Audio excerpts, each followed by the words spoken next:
Good morning. I'm Melanie Dragone, board member of New Jersey Public Health Innovation Political Action Committee. Whether you're tuning in for the first time or you're a returning guest, welcome. I'm excited to guide you through this important conversation today. The PAC chat was specifically created to provide a platform for New Jersey voters to meet the vetted and qualified candidates, as well as the health freedom advocates here in New Jersey. NJ5PAC acts as a bridge from health freedom candidates to New Jersey voters, allowing you to hear directly from candidates their positions on our mission, centered topics like informed consent, health freedom, and parental rights. And in this case of a federal DC candidate, how our candidate is going to preserve American sovereignty. Our ultimate goal is to enhance the quality, transparency, and mechanisms that deliver the highest standards of health for you and your families, and consequently, rid the state of any lawmaker who does not align with that goal. Public health cannot be a one-size-fits-all approach. It is a collective outcome of the personal health of every individual in New Jersey, every man, woman, and child in our community. When our elected officials prioritize and respect the health of each person, they foster a healthier community for all of us. For those who've been following our work, we hope you recognize our unwavering commitment to empowering you, our community, by keeping you informed about the health freedom candidates running to represent New Jersey, as well as to keep you abreast of the latest threats and bills here in the state, as well as these successes in the fight for freedom, both statewide and nationwide. We aim to arm you with knowledge, resources, and tools so that you are empowered to advocate for yourselves and your families. Together, we can work to steer our state back on track and ensure that our voices are not only heard, but respected here in New Jersey. So let us stand united in this vital mission, advocating for our rights and ensuring that health sovereignty remains a fundamental aspect of our lives. Thank you for being here. And before we dive into today's discussion and introduce our special guests, let me remind you to please visit our website, njphipac.org, and consider a contribution. 100% of our contributions go to meeting with candidates and electioneering in key strategic districts. I now want to welcome Felicia, our board chair, as she introduces today's candidate. Thank you, Melanie. Without further ado, I have the pleasure of introducing the Republican congressional candidate for the 9th District of New Jersey, Billy Prempeh. Welcome, Billy, and thank you for joining us and our viewers today. Excellent. Thank you for having me again. It's an honor to be here. Of course. For those unfamiliar to the parameters of Congressional District 9, this district includes Passaic, Bergen, and Hudson counties. We've listed the specific towns in the ticker below, so anybody that lives in those towns, make sure you stay extra focused and share with your friends and families that also live in those areas.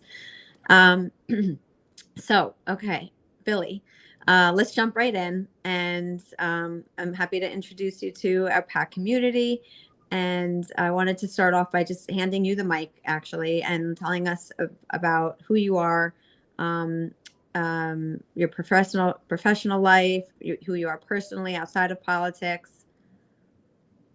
So I'm just a regular guy from Paterson, New Jersey. I've always carried myself that way because that's really what I am. I've never looked at myself as a politician. I've always looked at myself as someone that's willing to speak and stick their neck out for the American people. And I usually would wear a suit and tie, but I decided to wear this hoodie because 2 days from today will be the 18th. And 3 years ago, there was a massive rally that we hosted in Trenton, New Jersey, and many people involved in the medical freedom community were there. My team, we came out there with these hoodies, and I gave one of my favorite speeches that I've ever given, which was when we were standing up against the lockdowns that were being imposed on us by Governor Murphy.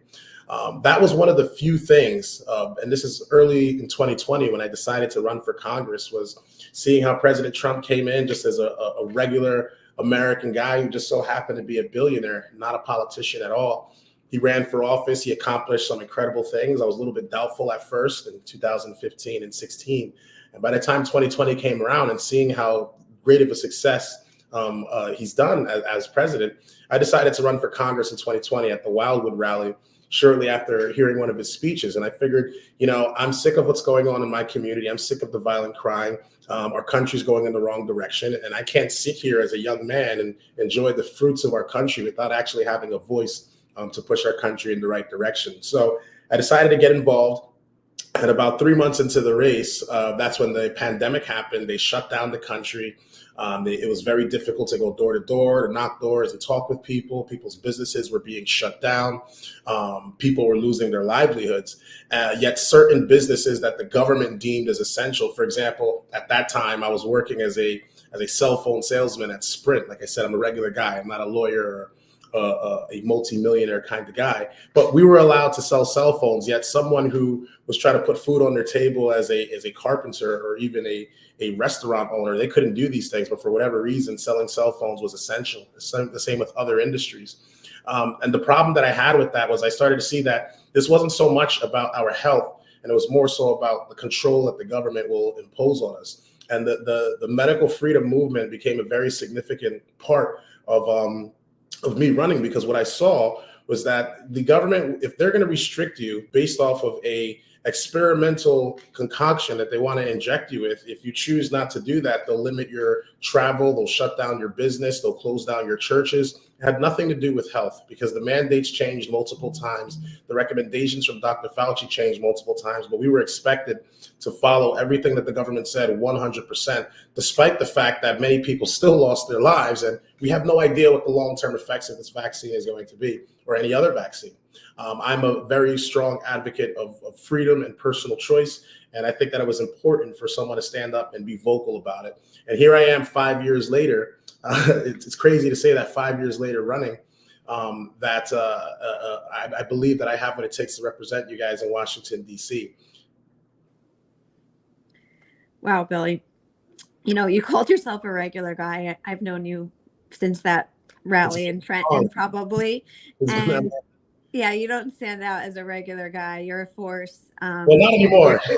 Your words are amazing. They're exactly what we stand for. And I appreciate that you've stepped forward in the way that you have, because it is a service to run for office. And that's what often some of the people that are in office for a long time often forget. It's a service to the people, the constituents, and you are just that. You get out there, from what I've seen, you having conversations with the community and really finding out what the needs are and what needs to get improved. So I commend you for that. I also wanted to bring up that you have a unique circumstance in your district. It's kind of unfolded in the past few months, and you're up against a new opponent. You want to address that? Let us know. Yeah, I do. It's pretty interesting. Like, now that we were on the topic of President Trump before, we all knew that Joe Biden had dementia. We knew that he wasn't fit and he wasn't capable of running. Yet the media gaslit us. The left gaslit us and said that he's the best thing since sliced bread. We've got the greatest economy. He stopped the war in the Middle East, even though it's gotten way worse. And when it came to a head, when President Trump debated him on stage, it really showed just how demented and how lost Joe Biden actually was, that they had to swap him out. And they didn't swap him out with any of the other candidates that people could have chosen. They could have chosen RFK. They could have chosen Hakeem Jeffries. They could have hosted a primary, but no, they steamrolled Kamala Harris to the front. She got that position because she was a DEI candidate. Joe Biden specifically said that we need to have a Black woman specifically. That was the only qualification. You fast forward to my race now.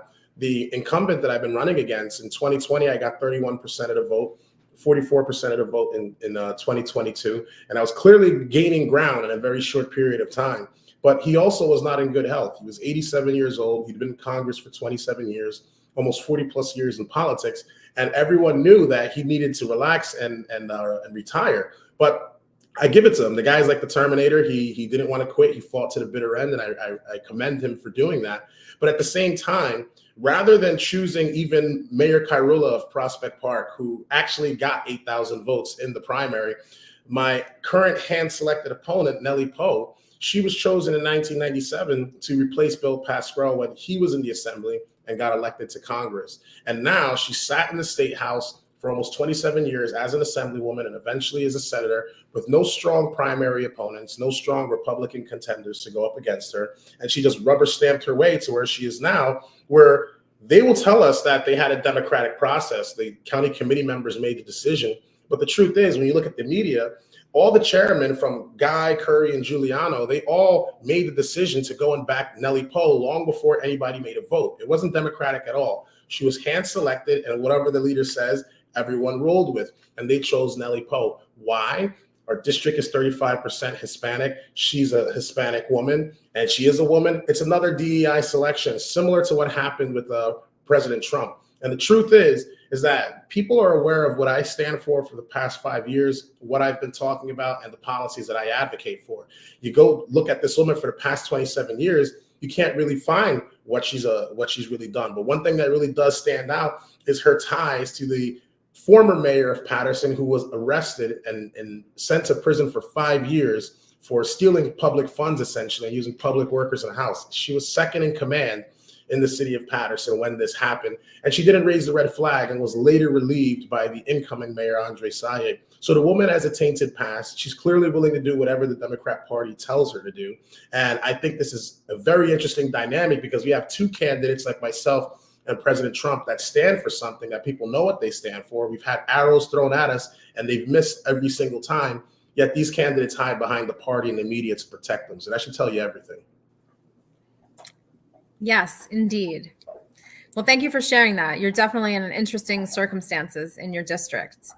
And we're going to pivot for a minute to talk about some current events. Our viewers, many who are advocates that pay attention to the issues of health freedom in the state almost daily, they see the threats on a state level as well as a global level. Threats of new exploding viruses, tightening of pandemic preparedness, tactics. How do you view the government's role in personal health decisions, and what limits do you believe should be placed on government interventions regarding health matters? I think the government has every right to make recommendations on what should be done. I think that that's where the influence of the government should stop, because at the end of the day, you can't force me to take something that I don't want to take. You can't force me to jump off of a bridge just because you told me to do it and you have the authority. If this is your recommendation, I'll take that into consideration, but you should allow the person to make that decision on their own.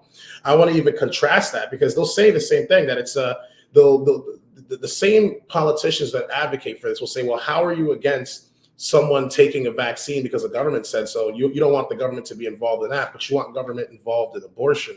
You want government to make decisions on what women do with their health care.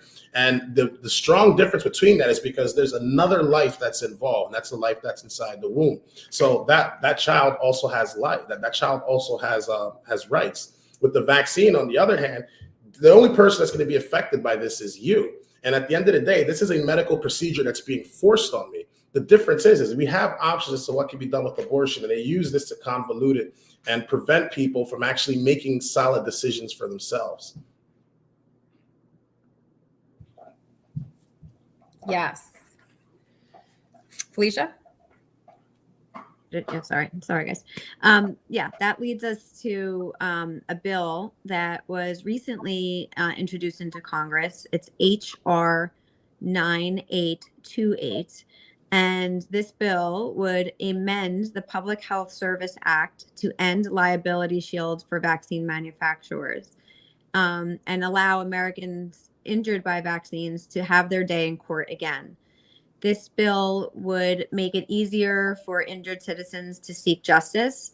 It would remove the 2 to 3 year statute of limitations for lawsuits against vaccine makers and allow litigation by anyone who has been injured since the 1986 Act stopped lawsuits.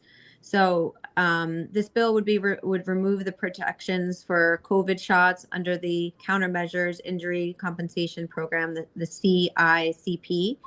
Is this a bill that you would support when you become a congressman?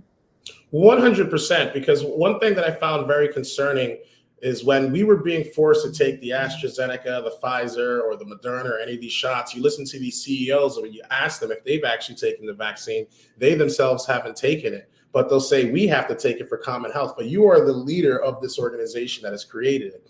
So if you won't take it and we take it and something happens to us, you don't want to be sued. And this is also a vaccine that was rushed in record speed. It's one of the few things that I was not in favor of what President Trump did with Operation Warp Speed. The difference is, though, he allowed people the choice to take it if they wanted to take it or not take it and put it back into the hands of the states to make that final decision, which, you're kind of in a tough spot. Offer a solution, offer a recommendation, like I mentioned before, but at the end of the day, you should make that decision for yourself. Now, if that decision is contingent on whether I'm able to drive my car or wait in line at the nightclub or the strip club, like we see during the pandemic, people were being enticed to do certain things if you took that vaccine. Now, if you're going to force me to do something like that just to get by in society, that's completely unconstitutional. And if I'm going to be hurt for that, if someone hits me with their car or a doctor does malpractice and something goes wrong, you are liable and you are responsible for that. So if you are telling me and you're using outside sources within the government to influence policy to ensure that you get more profits and more people take these vaccines, you should also bear the liability if something happens to an individual, and you deserve to be sued to the highest extent. Absolutely. Yeah. When there is death or maiming on the package insert, which wasn't very transparent and to begin with, right? Because there was things that they knew was happening as a result of the vaccinations. But in any case, if those things are on any package insert, you should be able to get some kind of compensation. It feels like common sense. But yeah, so that's a bill that we're excited about, that it's being brought at the national level after all these years. And we're so happy to have someone like yourself that when you get into office, you'll help support that bill. It would be my pleasure. Good. Another recent bill that we helped leverage, this is in New Jersey. We did a call to action for this bill. The bill is titled Establishes Act of Disseminating Misinformation as Professional Misconduct for Healthcare Professionals. So AKA censoring, silencing healthcare professionals in New Jersey. So if this bill passes here in New Jersey, it will deem the act of providing medical advice or treatment that does not conform to some undefined shifting standard to be considered professional misconduct and pushed accordingly. The licenses and livelihood of everyone who qualifies as a healthcare professional, which is a broad description in the state of New Jersey. It's not just doctors, it's not just nurses. They would be their right threatened. The license. So in the age of misinformation, disinformation, how do you intend to protect the voices of healthcare professionals on a federal level when you are a congressman in DC? So before I get to that, I want to point out the hypocrisy, because Dr. Fauci and several members of the media and influencers and people online were saying the vaccine is 100% safe. You got Mayor de Blasio eating a Shake Shack burger. If you eat this burger, if you take this shot, we'll give you a burger. They encouraged everyone that it's 100% safe. And when you see people that are getting adverse effects of taking the vaccine, and even I myself, I don't have all the evidence because I'm not a doctor, but within 3 weeks of my uncle taking that vaccine, he passed away. I know several people that this has happened to. But the problem that I don't like about the media and what our government tells us is when you bring these claims up and you talk about it, they say that these are anecdotal situations, which is a word that I've grown to hate, because they use it as a way to invalidate the concerns of the individual that will be making a life-changing decision by undergoing that procedure. Yeah. Well, I'm sorry to hear about your uncle. So when I get to Washington, D.C., I will not allow a bill like this to pass, because if this bill is being presented as protecting the common good and preventing misinformation, there was countless amounts of misinformation from the mainstream media, or even Dr. Fauci himself. At first, he told us wear one mask. Then he told us wear two masks. Then he told us wear the face mask. Then he said social distancing works. Then he said that it's transmitted by the air, that it's transmitted by the surfaces. So the recommendations change so much. By that same logic, everything that he just told us is misinformation. And if you're going to use that same kind of logic, you should be held accountable, because millions of people across the United States and even across the globe were looking to the United States and looking to Dr. Fauci's advice. So if we're going to go and play that game, then he should be in prison right now. Yeah, point taken. Yeah, absolutely. And sorry to hear about your uncle. Unfortunately, there, to your point, so many Americans who were adversely affected by this medical intervention that they deemed safe and effective. It's really horrific. So we're going to pivot and we're going to talk about the campaign. Just weeks away from the election, this pivotal election. Tell us about your campaign in your district. Specifically, tell us, our viewers, about tonight's special historical event, because you have not had the opportunity to do this previously. So talk to us about tonight's special event. So the last time, so tonight I will be having a debate with the Democratic hand-selected opponent, whose name I will not announce here. I'll be debating them later tonight at 8 p.m. And the reason why this is significant is because there hasn't been a debate in the 9th District since 2016, when that was the last time Bill Pascrell had a debate. And I want to say this for the record: Bill Pascrell actually was about to accept this debate. They'd already reached out to him. He was willing to debate. And I commend him for that. I think it's worth giving him the respect of wanting to do that. Sadly, about two weeks later, he passed away and he wasn't able to give a final statement. They were waiting for his health to improve before stepping out.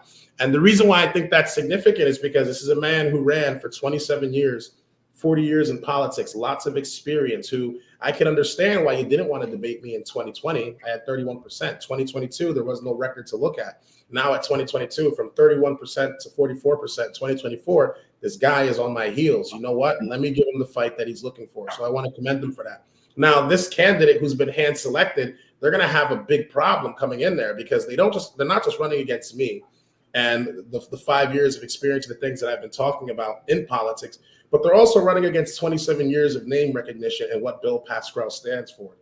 You can't just walk in there and fill his shoes. So the debate's going to be hosted by New Jersey Globe. You can watch it at njglobe.com. We're also doing a watch party here at our office, 480 McBride Avenue, right across the street at the Carbon Restaurant. They're also hosting the debate there as well. I hope everybody can attend, because I believe the people of the 9th District since 2016 have not had a clear hearing of what the Democrat or what the two largest parties in the district would like to bring to the table. Yeah, this is a great opportunity for constituents like myself to listen, to hear both sides of the debate, and to really hear from a candidate that most of us are not familiar with. So we're excited to see you on that stage and to see the questions that you're going to answer, and the questions that you have for your opponent. So it's been a long time coming.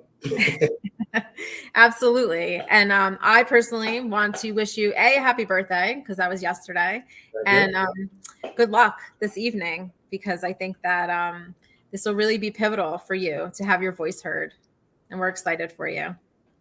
Thank you. Also, and just before we pivot to the next thing, also at 6 p.m., if you guys are local, Gun for Hire, they're going to be hosting a call banking night. So if you want to come out and help the campaign, you can come to Gun for Hire at 6 p.m. before the debate and make some phone calls. Our office is also about 3 minutes away. So right after that, you can come on over. Oh, that's great. All right. So we have opportunities to support you and then to hear your voice later this evening. Awesome. Absolutely. Absolutely. So now we're going to move to some quick fire questions so we get to know you even better. So I'm going to ask you first, what was your first paid job, Billy? I was I worked at AMC movie theater at Clifton Commons. Oh, okay. So you got to see a lot of movies, circa what year was that? I was 16, so this was 2006. Oh, wow. All right. Yeah. Awesome. Have you lived anywhere other than New Jersey? The only other place I lived was Texas and Mildenhall, United Kingdom, when I was in the military. Oh, wow. Oh, yeah. And I should also thank you for your service. I forgot to mention that you are also a veteran and, again, seeking to represent your country. So thank you.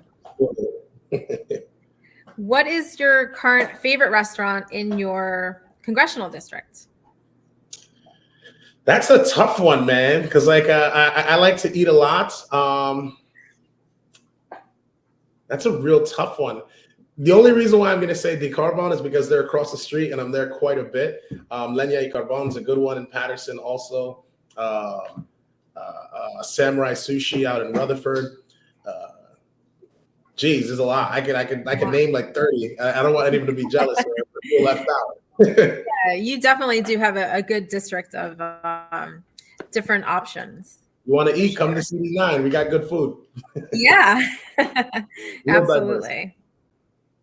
What is the last TV series that you watched? I don't watch TV. But the last TV series that I actually watched, I didn't even finish it, but it was really good.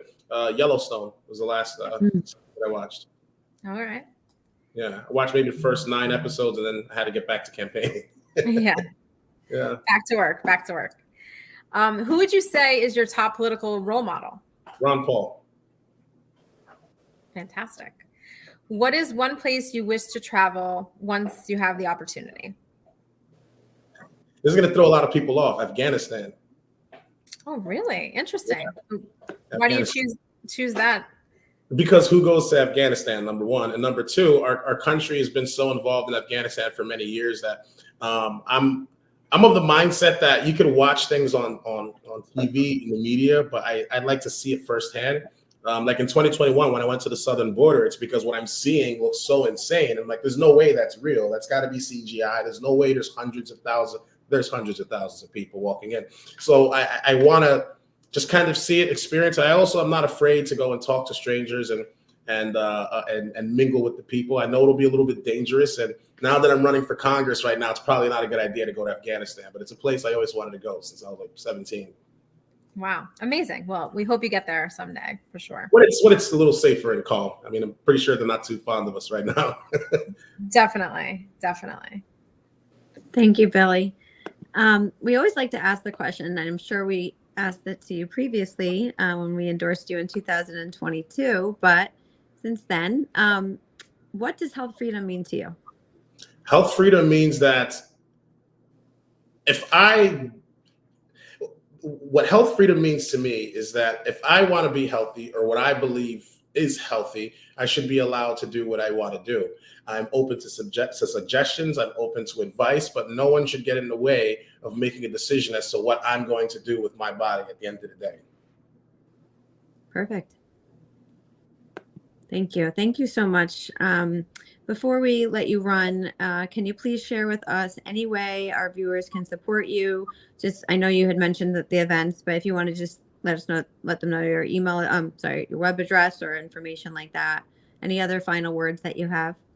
Sure. So if you want to help, we always need volunteers. Go to the website, www.billyprempeh.com/volunteer. You can help us. We're doing phone banking, canvassing, reaching out to the people, talking to strangers, house parties, whatever it is you can do to help us. Sign up on that volunteer page.